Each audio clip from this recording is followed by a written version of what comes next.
अस्सलाम वालेकुम students, class 7th। हमारा जो टॉपिक आज का है वो है अकबर की जो mansabdari system, the mansabdari system created by Akbar. तो लेसन जो पढ़ रहे हैं हम बहुत ही बड़ी लेसन है मुग़ल एम्पायर के बारे में।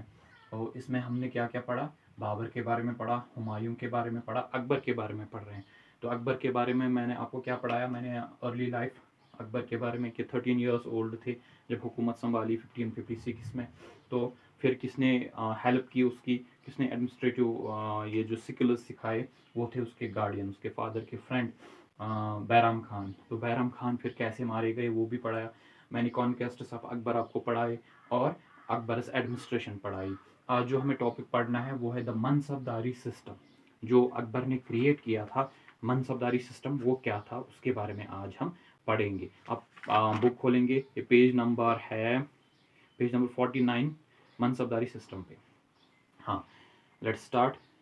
Akbar created an imperial service based on merit and rank और पोजीशन। अकबर ने क्या किया, एक ऐसा सर्विस, एक सिस्टम बनाया जिसमें क्या था, रैंक, अकॉर्डिंग टू रैंक उसने रखा। रैंक के हिसाब से उसने डिवाइड किया लोगों को। The word mansab means a rank और पोजीशन। मनसब का मतलब ही है क्या, रैंक और पोजीशन। क्या position, the mansabdars are the holder of this rank enjoyed certain privileges. तो ये जिनको ये रैंक दी जाती थी या ये पोजीशन दी जाती थी, वो उनके कुछ राइट्स होते थे। वो कुछ स्पेशल राइट्स एंजॉय करते थे। क्या, कौन कौन से writers, and had certain functions to perform, और कुछ उनके लिए कुछ ड्यूटीज भी रखी थी, कुछ उनको ड्यूटीज परफॉर्म करनी थी इस मनसब के। यानी जिसको ये मनसब मिलता था, जिसको ये रैंक मिलती थी, पोजीशन मिलती थी, सपोज कोई ऑफिसर, कोई और कुछ, तो उसको अकॉर्डिंगली क्या करना था, काम करना था। The lowest rank was that of 10, और लोवेस्ट रैंक जो दी जाती थी वो थी 10 की। Whereas the highest rank was of 5000। इनका रेंज रखा था, 10 लोवेस्ट थी और हाईएस्ट रैंक जिसको दी जाती थी उसको कहा जाता है, इसकी रैंक 5000 पे। ये रैंक ये 5000 मनसब पे है, या ये मनसब 10 पे है। तो इसी तरह उसने ये क्रिएट किया था mansabdari system, which was later on increased to 10,000 by Akbar successors. Akbar के बाद ये रैंक इंक्रीज की गई कहाँ तक, 10,000 तक। अब ये याद रखेंगे कि रैंक सिस्टम जो था, मनसबदारी सिस्टम जो था, वो रैंक 10 से स्टार्ट होता था। सपोज किसी की इसके रैंक क्या है, सपोज कोई पर्सन था, इसके रैंक 10 है, तो अकॉर्डिंगली हम जान लेते थे कि ये किस पोजीशन पे। तो अप टू 5000 उसने रैंक रखी थी। फिर उसके सक्सेसर जो उसके बाद आए रूलर्स, उन्होंने ये 10,000 तक बढ़ाई। हम मनसबदारी सिस्टम पढ़ रहे हैं, रैंक सिस्टम पढ़ रहे हैं, आप याद रखिएगा। तो फिर क्या हुआ, the mansabdars held their appointment directly from the empire. इन ये जो मनसबदार्स होते थे, पोजीशन होल्डर्स होते थे, रैंक होल्डर्स होते थे, इनको कौन चुनता था, डायरेक्ट किंग, डायरेक्ट एम्पायर, बादशाह खुद इनको चुनता था। तो फिर क्या होता था, इनको क्या करना होता था, they acted both as military commanders and civil administrators. इनका काम होता था दोनों, एज मिलिट्री कमांडर भी सर्व करना, एक्ट करना, और एज एडमिनिस्ट्रेटिव सर्विसेज भी क्या कराना, उनको भी चलाना। यानी अब आपको समझ आया होगा कि मनसब किस चीज़ पे मिलता था, कौन क्या करना होता था। यानी जब किसी को मनसब यानी रैंक मिलती थी, पोजीशन मिलती थी, तो रैंक के हिसाब से ये नंबर 10 पे है, 11 पे है, 100 पे है, 2000 पे है, या 5000 पे है, तो उसकी रैंक अकॉर्डिंगली होती थी कि कितनी स्ट्रांग है, कौन सी रैंक है, और उसको क्या करना होता था, उसको मिलिट्री जो काम करने होते थे मिलिट्री के, और एडमिनिस्ट्रेटिव पर्पजेज के लिए जितने भी काम होते वो करने होते थे इस मनसबदार को, इस पोजीशन होल्डर को। The highest rank was generally reserved from members of the royal family and the nobles. अब जो हाईएस्ट रैंक्स किनको दी जाती थी, जो मुगल ये जो थे मुगल एम्पायर्स थे, उस फैमिली से बिलोंग करते थे, उनको हाईएस्ट रैंक्स, और जो उस वक्त के नोबल्स थे उनको ये हाईएस्ट रैंक्स मिलती थी। Each mansab maintained a fixed number of horses, camels and carts. और इस मनसब के अकॉर्डिंग उनको क्या दिए जाते थे, horses, camels and carts. The holders of lower rank received their salaries in cash. और जो लोअर रैंक के, जो लोअर मनसब के क्या होते थे, मनसबदार होते थे, रैंक होल्डर होते थे, उनको सैलरी जो मिलती थी डायरेक्ट मिलती थी एज कैश, और जो हाईएस्ट रैंक के होते थे उनको एज मिलती थी क्या, हॉर्सेस, केमल्स, कॉट्स एक्स्ट्रा। और क्या होता था, but the holders of the higher ranks were granted jagirs, land grants, जबकि जो हाईएस्ट रैंक पे होते थे उनको क्या दी जाती थी, जागीर, जमीन दी जाती, लैंड ग्रांट्स उनको दिए जाते थे। तो ये था मनसबदारी सिस्टम। जो आप आज आपने पढ़ा टॉपिक क्या, इसमें क्या था कि इसमें पोजीशन दी जाती थी, रैंक दी जाती थी, मनसब दिया जाता था किनको, स्पेशली जो नोबल फैमिली से ताल्लुक करते थे, और जो इस Mughal empire family, Mughal empire के ये थे रिलेटिव्स थे, उनको ये मनसब मिलता था। रैंक 10 से स्टार्ट होके रैंक 5000 तक चला जाता था, और अकॉर्डिंगली जिनकी हाईएस्ट रैंक होती थी उनको ऐसी सैलरी मिलती थी, उनको ज़मीन मिलती थी, लैंड मिलती थी, ग्रांट एज ग्रांट, और जिनकी लोअर रैंक होती थी उनको क्या मिलती थी, डायरेक्ट कैश सैलरी मिलती थी। ये था मनसबदारी सिस्टम। अब आप आ जाते हैं जागीर पे, जागीरदारी सिस्टम। जागीरदार क्या था? The Mansabdars were allowed to collect land revenue from the Jagirs granted to them. अब जो मनसबदार थे, इनका और एक काम था कि जो जमीनदार होते थे, जो जागीरदार होते थे, उनसे रेवेन्यू कलेक्ट करना, यानी जैसे आज हम टैक्स दे रहे हैं इसी तरह उनसे टैक्स कलेक्ट करना। ये किनका काम था? मनसबदार का काम होता था। जागीरदारों से, लैंड होल्डर से क्या करे, रेवेन्यू कलेक्ट करे। They were granted jagirs for temporary period. Jagirs were often transferred from one mansabdar to another mansabdar.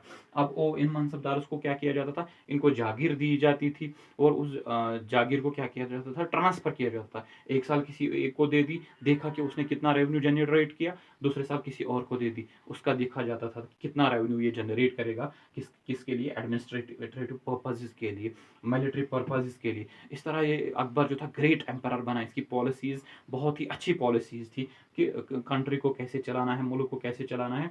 तो ये सिस्टम थे, jagirdari system, mansabdari system. In other words, they were not given ownership rights over the land granted to them. ये जो जागीरदार थे, ये जो मनसबदार थे, इनको ये जो लैंड दी जाती थी, ओनरशिप उनको नहीं दी जाती थी कि इन्हीं की लैंड हो गई, नहीं, उनको सिर्फ ये फॉर टाइम बिंग दी जाती थी, फॉर लीज पे दी जाती थी, या हम कहेंगे कुछ सालों के लिए दी जाती थी कि ये कितना रेवेन्यू जनरेट करेंगे इससे। The only collected revenue for themselves, they only collected revenue for themselves and for the troops they maintained। और जो उनके अंडर काम करते थे ट्रूप्स, उनके लिए जो क्या करते थे, वो रेवेन्यू कलेक्ट करते थे, और कुछ अपने लिए भी। The chief merit of the Mansabdari system was that Akbar was able to recruit persons of great ability for the service of empire। इस सबसे मनसबदारी सिस्टम और जागीरदारी सिस्टम का सबसे अच्छा फीचर जो था वो ये था कि अकबर डायरेक्टली रिक्रूट करता था, खुद रिक्रूटमेंट करता था, और उन पर्सनस को रिक्रूट करता था इस मनसबदारी सिस्टम के लिए जो एबल होते थे, जो बहुत ही एफिशिएंट पर्सनस होते थे। और इस तरह क्या होता था, एम्पायर को फायदा होता था। और और क्या होता था, the system worked well under him, but in course of time it led to corruption. ये उसके निगरानी में, अकबर की निगरानी में बहुत अच्छे से चलता था ये मनसबदारी सिस्टम, जागीरदार सिस्टम। लेकिन इसमें भी फिर बाद में क्या हुआ, करप्शन हुआ। तो उसके बाद क्या होता है कि some of the mansabdars did not maintain as many troops as they were required to have. कि कुछ मनसबदार जो होते थे उनको जितने ट्रूप्स चाहिए होते थे वो उतने नहीं रखते थे। तो इससे क्या हुआ, थोड़ा इसमें भी शिगाफ पड़ने लगा। लेकिन ऑलमोस्ट लगभग अगर हम देखा जाए कि अकबर ये जो था मनसबदारी सिस्टम और जागीरदारी सिस्टम बहुत ही बेटर सिस्टम था हुकूमत चलाने के लिए। और उसके बाद क्या होता है कि मिलिट्री एडमिनिस्ट्रेशन हम पढ़ेंगे। ये था मनसबदारी सिस्टम। आज जो पढ़ा जागीर्स पढ़ी, अब हम पढ़ेंगे मिलिट्री एडमिनिस्ट्रेशन के बारे में।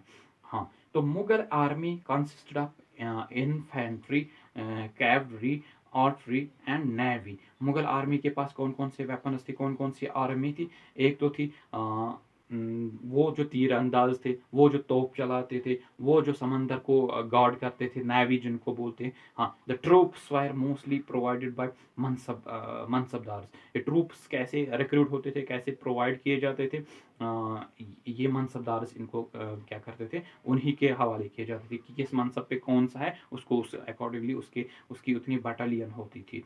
और क्या, हाँ, Mir Bakhshi was responsible for managing the list of mansabdars and other officials. याद रखिएगा पॉइंट, कौन, मीर बख्शी का नाम आप याद रखोगे, Mir Bakhshi, Akbar in administration, military administration. Mir Bakhshi क्या करता था, वो मेंटेन करता था मनसबदार्स एंड अदर ऑफिशियल्स, उनको मेंटेन करना, यानी एडमिनिस्ट्रेटर वो थे। मनसबदार उसको कैसे मेंटेन करना है, और उनका जो लिस्ट उन्हीं के पास था, किसके, मीर बख्शी के पास।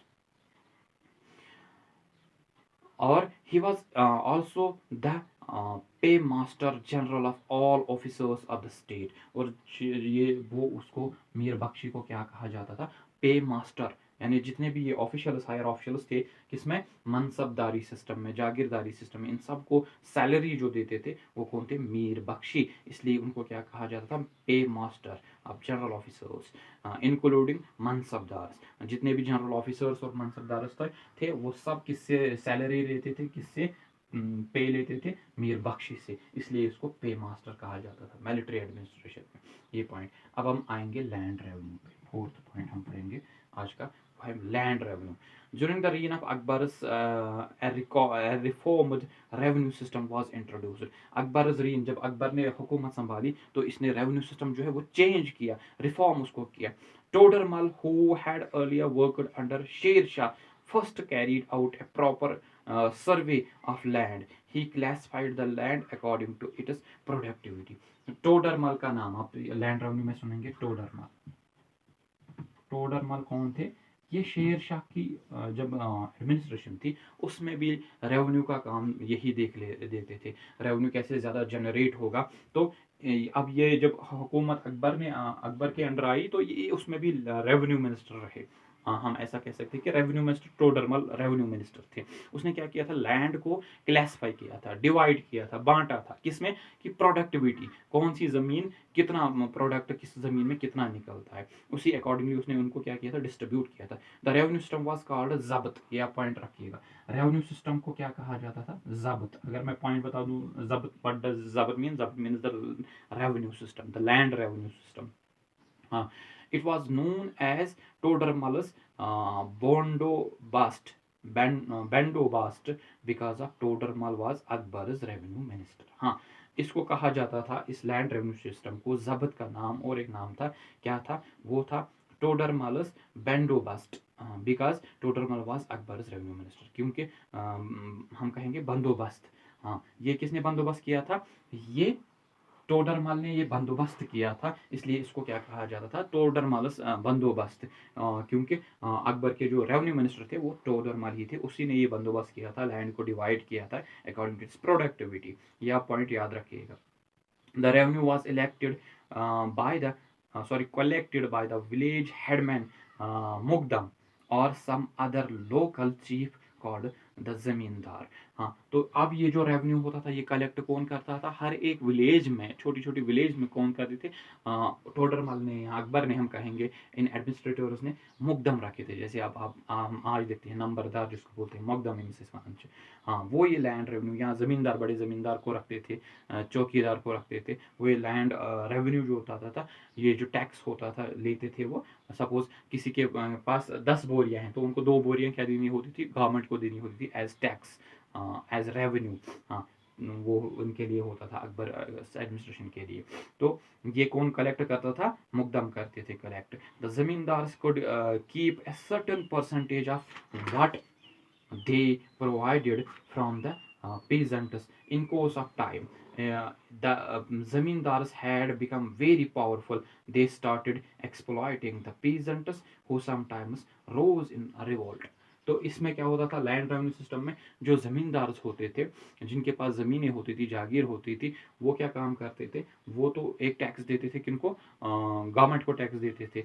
और जो उनकी ज़मीन में काम करते होते थे, वर्कर्स, पीजेंट्स जो होते थे, उनको वो बिल्कुल ही कुछ नहीं दिखाते थे। उनकी जो उजरत होती थी वो बिल्कुल कम होती थी, उनको बहुत कम मिलता था, उनकी ज़िंदगी गुजारना उनको बहुत मुश्किल होता था पेजेंट्स को, इसलिए वो कभी कभी क्या करते थे, रिवोल्ट करते थे। तो अभी अभी भी ये टॉपिक कंप्लीट नहीं हुआ, किसका, अकबर के बारे में बहुत बड़ा टॉपिक है। इसमें इसमें मनसबदारी सिस्टम आज हमने पढ़ा, इसमें जागीर हमने पढ़ा, मिलिट्री एडमिनिस्ट्रेशन पढ़ा, लैंड रेवेन्यू सिस्टम पढ़ा। तो मुझे लगता है ये बहुत बड़ा टॉपिक हो गया। अभी और इसमें जो पढ़ना है वो है policy of alliance with Rajput के साथ कैसे इन्होंने गठजोड़ किया अकबर ने, और रिलीजियस पॉलिसी कैसी थी उनकी, इबादत खाना किसे कहते हैं, दीन इलाही किसे कहते हैं। तो मुझे लगता है आज हम इतना ही पढ़ेंगे, इंशाल्लाह कल इसको कंप्लीट करेंगे। लेकिन आज के लिए जो आपका काम है वो है कि आप इस लेसन के क्वेश्चंस लर्न करने स्टार्ट कर दो। कि ऑलरेडी मैंने नोट्स प्रोवाइड किए हुए हैं, आपने नोट्स लिए होंगे, आई होप सो। तो इसमें आप मल्टीपल चॉइस क्वेश्चन है, ये आप खुद ढूंढ लीजिएगा, क्योंकि मैंने जो इतना पढ़ाया वो निकलेगा। सपोज फर्स्ट वन है पेज नंबर 56 पे, Babar defeated Ibrahim Lodi in 1526 at the famous battle आ। बताइए किस बैटल में उसको हराया था, खानवा की, पानीपत की, चौसा की, या चित्तौड़ की। Obviously Panipat, the first battle of Panipat. तो ये आपको आप खुद आएंगे, एक तो आप ये करोगे लर्न, दूसरा आप मैच द फॉलोइंग करोगे, तीसरा क्या करोगे आप answer the following questions in brief, short answer questions जो होते हैं फर्स्ट 3 आप लर्न करोगे आज। ये आपका होम टास्क है। और उसके साथ साथ जब आप लर्न करोगे फिर आप पे लिखोगे ये फर्स्ट 3 क्वेश्चंस, तो ये अपलोड करोगे अपने ग्रुप पे। आज के लिए इतना ही। Thank you, have a nice day.